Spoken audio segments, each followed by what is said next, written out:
नमस्कार दोस्तों, स्वागत है आप सभी का मेरे चैनल में। मैं आपकी ट्रेनर, आपकी मोटिवेशन नीतू भट्ट।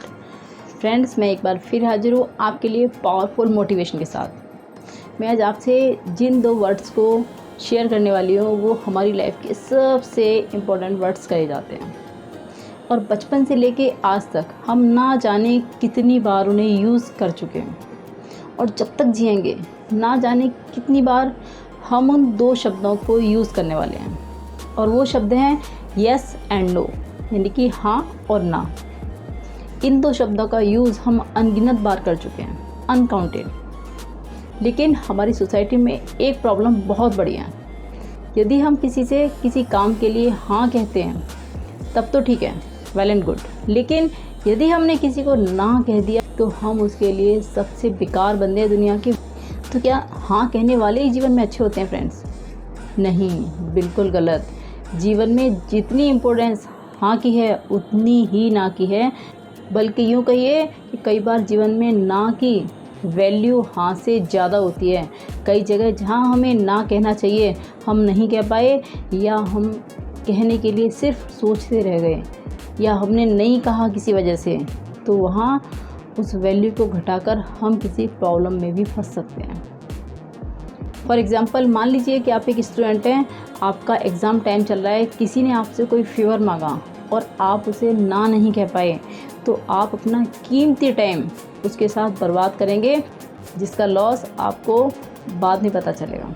मान लीजिए कि आपका घर किसी तीर्थ स्थान पर है, वहाँ पर आपके जानने वाले, आपके दूर दराज के, आपके रिश्तेदार, आपके रिश्तेदारों के भी रिश्तेदार कभी भी मुंह उठा के चले आते हैं। वो कभी आपको इन्फॉर्म नहीं करते, कभी आपसे पूछते नहीं, आपसे परमिशन नहीं लेते कि हम आएँ या ना आएँ। उस सिचुएशन में क्या होगा? आप यदि उनसे ना नहीं कह पा रहे हैं तो जब तक जिएंगे आप घुट-घुट के ही जिएंगे। हम सिर्फ ये सोचते रह जाते हैं कि उसे बुरा लग जाएगा, कहीं सामने वाला व्यक्ति बुरा ना मान जाए। इस बात को छोड़िए और यदि चैन से जीना है तो ना कहना सीखिए, ताकि आप भी अपनी ज़िंदगी को सुकून के साथ जिएँ। एक और एग्जांपल लेते हैं फ्रेंड्स। मान लीजिए कि आपने अपना कोई न्यू बिजनेस स्टार्ट किया है, कोई नई शॉप खोली है, कोई नया शोरूम आपने खोला है। वहाँ पर जो टाइम आपको आपके बिजनेस का देने का है, उस टाइम उसको आपके जानने वाला कोई भी आकर बैठ जाता है गप्पे मारने के लिए। आपका वो बहुत ही कीमती वक्त है जो उसके साथ गप्पे मारने में बर्बाद होगा। और हो सकता है कि दुकान पर हर समय ये हंसी मजाक वाले वाला माहौल देखकर कोई कस्टमर आने से भी हिचकिचाए, तो इसमें लॉस सिर्फ़ और सिर्फ आपका होगा, सामने वाले बंदे का नहीं होगा। इसलिए आप ना कहना सीखिए कि ये मेरे काम का टाइम है, मैं आपसे काम के टाइम के बाद मिलूँगा, माफ़ी चाहूँगा आपसे, लेकिन मैं आपसे काम के टाइम के बाद मिल सकता हूँ, हम लोग शाम को मिलते हैं। एक और एग्जांपल लेते हैं फ्रेंड। मान लीजिए कि आप एक टीनेजर हैं, आपकी फैमिली में, फ्रेंड्स में, नेबर में, रिलेटिव्स में कहीं कोई ऐसा है जो कि मौका मिलते ही आपके साथ अभद्र व्यवहार करता है और आप उसे ना नहीं कह पाते हैं। क्या होगा? इसके अंजाम स्वरूप आप कभी किसी बहुत बड़ी मुसीबत में फंस जाएंगे, क्योंकि आप उसे ना नहीं कह पा रहे हैं। और जब तक आप उसे ना नहीं कह पाएंगी उसकी day by day limits cross होती चली जाएंगी। और ये भी हो सकता है कि आने वाले टाइम पे आपको इसकी बहुत बड़ी कीमत चुकानी पड़े। ना कहना सीखिए, क्योंकि ना कहना जीवन में बेहद ज़रूरी है। जितनी हाँ की वैल्यू है उतनी ना की वैल्यू है फ्रेंड। मान लीजिए कि आप एक हाउसवाइफ हैं और आपकी इन-लॉज फैमिली, आपके पति, आपके सास ससुर, परिवारीजन आपके साथ क्रूरतापूर्वक व्यवहार करते हैं और फिर भी आप उसे झेलते चले जा रहे हैं, झेलते चले जा रहे हैं। तो आप क्या कर रहे हैं? आप एक सज्जन बहू का रोल नहीं कर रहे था, आप उनकी क्रूरता को बढ़ावा दे रहे हैं। आप उन्हें ये दिखा रहे हैं कि आप बिल्कुल सही हैं और मेरे साथ ऐसा ही व्यवहार करो क्योंकि मैं सह लूँगी। आप सहते जा रहे हैं, तो आप उन्हें बढ़ावा दे रहे हैं। यदि आप ना कहेंगे, इससे उनका बढ़ावा मिलना रुक जाएगा, वो आगे नहीं बढ़ेंगे। मान लीजिए कि आप एक वर्किंग वुमेन हैं और न्यू कैंडिडेट होने की वजह से या किसी अदर रीजन से आप ऑफिस में जो भी आपके मेल कैंडिडेट्स हैं वो यदि आपका एक्सप्लोरेशन करते हैं, आप उन्हें ना नहीं कह पा रही हैं, तो आप कहीं ना कहीं उनके बिहेवियर को आप बढ़ावा दे रही हैं।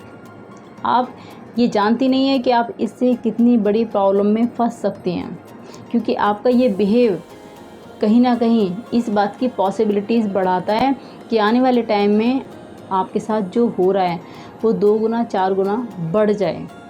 इसलिए ना कहना सीखिए। यदि आप ना नहीं कहेंगे तो उस चीज़ पर कभी भी रोक नहीं लगेगी। No word, not only word, it's a complete sentence. ना कहना सिर्फ एक शब्द नहीं है, ये अपने आप में एक कंप्लीट सेंटेंस है। और यदि आप ना कहना नहीं सीख रहे हैं तो सीख लीजिए, क्योंकि यदि आपको अपनी ज़िंदगी चैन से बितानी है, एक मेंटली पीस चाहिए आपको, तो ना कहना आना चाहिए। अपनी लाइफ में अपनी बाउंड्री सेट कीजिए कि कोई आपसे किन शब्दों का प्रयोग करेगा, तब आप उससे डिस्टेंस मेंटेन कर लेंगे। कोई आपके साथ किस तरीके की बदतमीज़ी करेगा कि आप उससे अलग हो जाएंगे। कोई आपसे किस तरीके का डेली बिहेव करेगा कि आप उसे अपनी ज़िंदगी से निकाल देंगे। कोई आपके साथ किस तरीके की बदतमीज़ी करता है जबकि आप एक्शन लेने पर मजबूर हो जाएंगे। कोई आपको आपके किस टाइम पर डिस्टर्ब करेगा जब आप उसके लिए DND का बोर्ड लगा देंगे, डू नॉट डिस्टर्ब का बोर्ड लगा देंगे, क्योंकि आपकी एक बाउंड्रीज़ होंगी और उस बाउंड्री को जब भी कोई पार करने की कोशिश करेगा आप वहाँ पर एक्शन ले सकते हैं। बाउंड्रीज़ बनाना बेहद ज़रूरी है। आज ही कॉपी पेन उठाइए और अपनी लाइफ में अपनी बाउंड्री सेट कीजिए। और यदि सब कुछ जानने के बाद भी हम बेवकूफ़ बने रहते हैं, हम सीधी सच्ची एक लाइफ जीना चाहते हैं, तो ये मत भूलिएगा कि जंगल में जब पेड़ कटने की बारी आती है तो सबसे पहले सीधे पेड़ को काटा जाता है। इतना सीधा मत बनिए कि कोई भी आपका मिसयूज़ कर सके लाइफ में।